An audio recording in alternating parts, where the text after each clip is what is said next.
Muy buenos días, mi nombre es Daniel Esteban Muñoz Melo, estudiante de Derecho de cuarto año de la Universidad Libre, y el día de hoy les voy a comentar un poco sobre mi proyecto de investigación de este año, que tiene por objetivo identificar cuáles son las garantías que se ha reconocido a la comunidad trans, encajando transgénero y transexuales,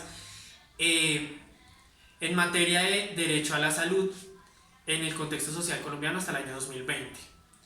Para iniciar tenemos que hacer algunas diferenciaciones entre conceptos, empezando por sexo y género, ya que el sexo no es más que una característica orgánica que se nos asigna al momento de nacer de acuerdo con nuestros genitales, mientras que el género es aquellas características y aquella apariencia que las sociedades, dependiendo del contexto social, pues consideran adecuados para hombres y mujeres. Ahora, hay que hacer otra diferenciación que es identidad de género y orientación sexual, ya que la orientación sexual es la capacidad que tiene cada persona para sentirse atraído física, sexual, afectivamente por personas de su mismo género o de otro género, mientras que la identidad de género es una vivencia individual e interna de cada persona con el género que puede concordar o no con el sexo asignado al nacer.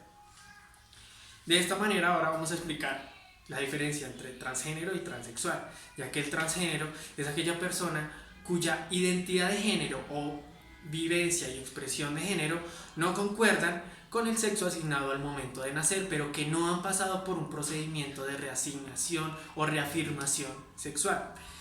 Mientras que el transexual es aquella persona que ya pasó por ese momento de reafirmación sexual, por ese procedimiento, y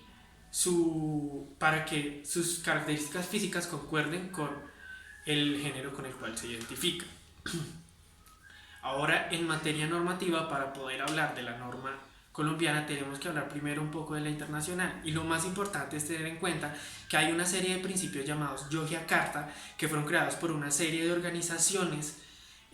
interesadas pues, en la defensa y en la protección de los derechos de la comunidad LGBTIQ. En ese sentido, estos principios han sido, digamos que, avalados por organismos internacionales como la OMS y la ONU. Y asimismo muchos estados han optado por tomarlos y adoptarlos a la hora de desarrollar su normatividad interna. Eh, a su vez que pues, el Estado colombiano también en muchas ocasiones los ha citado, así como las Cortes. Colombia cuenta con una normatividad, digamos que un poco escasa en el sentido de las leyes y los decretos, ya que podemos observar que hay algunas normas que protegen los derechos de la comunidad LGBTIQ y, por ejemplo, está el decreto 410 de 2018 que, entre otros, también establecen unos protocolos y una serie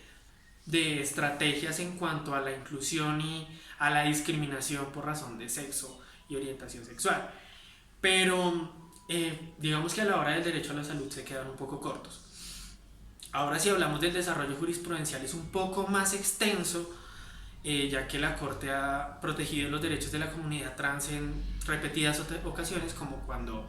se le negó la entrada a un establecimiento público a una persona trans y a raíz de ello se radicó pues la tutela y la Corte termina protegiendo el derecho de esa persona, cuando habló de el derecho a la reafirmación del sexo en el registro civil, ya que solamente hablaba de la corrección del nombre, eh, y en muchas otras ocasiones, pero digamos que lo que más nos interesa en este momento para efectos del proyecto es el tema de cuando se ha negado a las personas trans el acceso a los procedimientos que requieren por parte de las EPS. Esto es un problema ya que hay un montón de tutelas en ese sentido. Y al no haber una norma que regule ese tema y no estar incluidas en el post inicia en principio,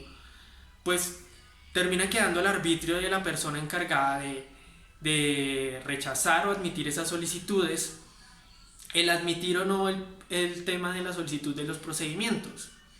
Entonces hay un vacío en la norma en ese sentido y le falta bastante desarrollo porque digamos que es mucho más trabajoso y hay muchas más trabas cuando tienes que acudir a la tutela que si hubiera una norma exacta que lo protegiera. Y en ese sentido estoy muy de acuerdo con un artículo que precisamente saca ámbito jurídico, redactado por Sandra Milena Cruz, en el cual se habla de que es muy necesario una ley con enfoque de género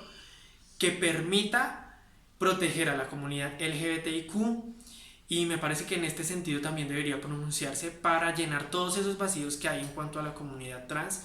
específicamente más que todo en el tema de los procedimientos para la reasignación de sexo. En ese sentido creo que la norma colombiana se queda un poquito corta y le falta mucho más desarrollo para profundizar y que no haya más obstáculos a la hora de acceder a este derecho.